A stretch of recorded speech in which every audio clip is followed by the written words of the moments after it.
நோன்பு நோன்பை பத்தி நமக்கு நிறைய அசத்மார்கள் பயன் பண்ணுவாங்க. எந்த அளவுக்குன்னா தீபு இந்தல்லாய் மென்ரீஹில் மிஸ்க், நோம்பாளியினுடைய வாயிலிருந்து வரக்கூடிய துர்வாழை அது கூட அல்லாஹ்விடத்துல கஸ்தூரி வாடைக்கு சமம் அப்படின்னு வருது. ஆனா அந்த நோன்பு வச்சுக்கிட்டு பண்ற அலப்பறை ஓவரான அலப்பறையா இருக்கு. இப்போ சில பேர் அந்த நோன்பு வச்சிருக்கிறது நோன்பு வச்சிருக்கோமா என்று யோசிக்கிற அளவுக்கு செயல்கள் இன்னைக்கு ரொம்ப அதிகம் போகுது.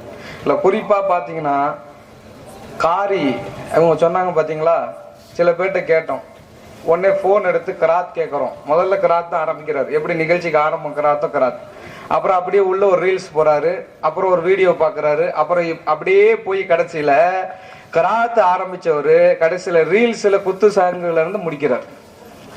அப்ப இந்த நோம்புல போனுக்கும் சேர்த்து இப்ப நோன்பு வைக்க வேண்டியதா இருக்கு. அதனால போனுடைய விஷயத்திலயும் நம்ம இன்னைக்கு ரொம்ப அலப்பறைகள் அதிகமா இருக்கு. அதே மாதிரி ரொம்ப முக்கியமான ஒரு பேச்சு இருக்குது, தேவையற்ற பேச்சு.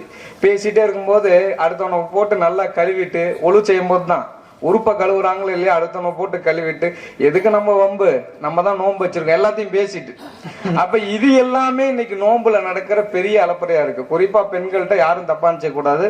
பெண்கள் பேசிட்டே இருக்கும்போது அப்படியே ஏதாவது ஒண்ணு வந்துச்சுன்னா ஸல்லல்லாஹு அலைஹி வஸல்லம் அதை தடுத்துக்க சொல்லி இருக்கிறாங்க. அதனால நோன்பு என்பது நம்மள தக்வாப்படுத்துறதுக்கு, அது இன்ஷா அல்லாஹ் நாம என்ன செய்யணும், சரி செய்யணும் அப்படிங்கிறது என்னுடைய கருத்து ஒன்று இன்ஷா அல்லாஹ். கரெக்ட். அதே மாதிரி பாத்தீங்கன்னு சொன்னா இப்ப சஹருக்கு ரொம்ப முக்கியம். இல்ல ஒரு விஷயத்த நான் சொல்றேன், சஹர் விருந்து எல்லா இடத்துலயும் நடக்குது, தப்பு இல்லை. வேலைக்கு போறவங்க வெளியூர்ல இருக்கிறவங்க எல்லாம் ரைட்டு.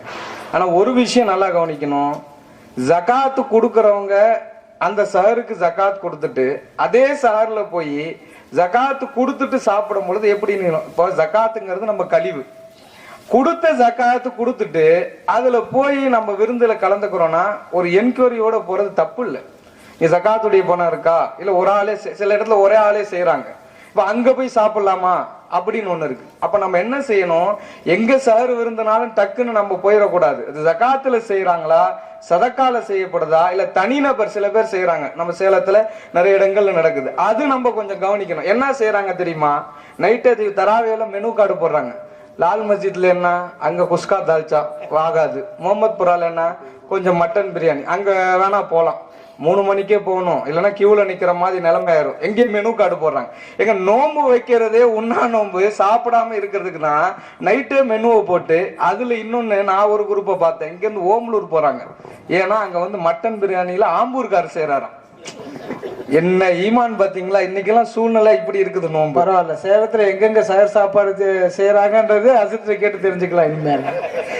அதுல எனக்கு ஒரு சின்ன விஷயம், நான் இளைஞர்கள்ட்ட ஒரு விஷயத்த மனசுல இடையில சஹரு விருந்துக்கு ஜக்காத்துடைய பொருளை கொடுக்கறத தவிர்த்துக்கணும்.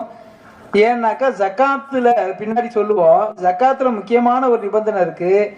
யாருக்கு அந்த பொருள் போய் சேருதோ, யார் நம்முடைய ஜக்காத் பொருளை பயன்பெற போறாங்களோ அவர்களிடத்தில் அதை சொந்தமாக்கி வைப்பது ஒரு ஷரத்து, ஒரு நிபந்தனைகள் இருக்கு. தம்லீக்கும்பில் எது என்று சொல்லுவார்கள், கைகளில் ஒப்படைத்தல். என் ஜக்காத்தை யார் அனுபவிக்க போறான்னு நமக்கு தெரியணும்.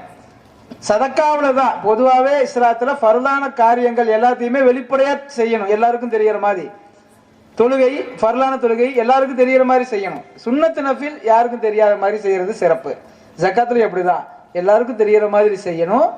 சதக்கானும் போது தெரியாம செய்யலாம். சஹர் விருந்துக்கு யாராவது ஜக்காத்துடைய தொகை கொடுப்பதாக இருந்தால் அதை முற்றிலுமாக தவிர்த்து கொள்ளுங்கள், அதுதான் நல்லது. அடுத்து பாத்தீங்கன்னா நம்ம இளைஞர்கள் பைக் ரேஸ் நைட்ல தராவியா தொழும் போது எனக்கு ஆச்சரியமா இருக்கு. அவன் ஈமான பார்த்தா அவ்வளவு உச்சகட்டத்துல இருக்கு, கரெக்டா தொழுவுறாங்க, எல்லாம் பண்றாங்க. எல்லாம் முடிஞ்ச கையோட பைக்கை தூக்கிட்டு அடிவாரத்துக்கு போறதும். சைஃபுல் அஜத் இருக்காரு அதுல தெரியல, கேட்டு சொல்றேன். 10 பெண்டு வரைக்கும் போறது. ஏன்னா நேரம் பத்தலையா, நேரம் போகலையாம். 10 பெண்டு வரைக்கும் போயிட்டு எல்லாம் முடிச்சுட்டு கீழே ஓவர் ரேஸ் நான் ஏற்கனவே சொன்ன மெனு கார்டு போட்டு வச்சிருவாங்க. நேரம் அங்கிருந்து கிளம்புனதும் நல்லா சாப்பிட்டுட்டு நேரா வீட்டுக்கு போய் அசாந்த நபி தஸ்லாஜ அப்படின்னு சொல்லிட்டு படுத்தானா மாஷா அல்லா அசருக்கு தான் எந்திரிக்கிறாங்க. சுபு கிடையாது, லோகர் கிடையாது, அசருக்கு எந்திரிச்சோடனே அடுத்த வேலை ஆரம்பம். இது அடுத்து வருது, அந்த டாபிக் இருக்கு. அப்ப நான் இளைஞர்கிட்ட சொல்றது என்னன்னா, நோன்புல உங்களுடைய தக்குவாக்களை உயர்த்ததுக்கு பாருங்க. அதே நேரத்துல சாருடைய வேலைகள் சில இடத்துல நடக்குது, உங்களை ஈடுபடுத்திக்கங்க. அதனால இதை நம்ம தவிர்க்கணும். அதே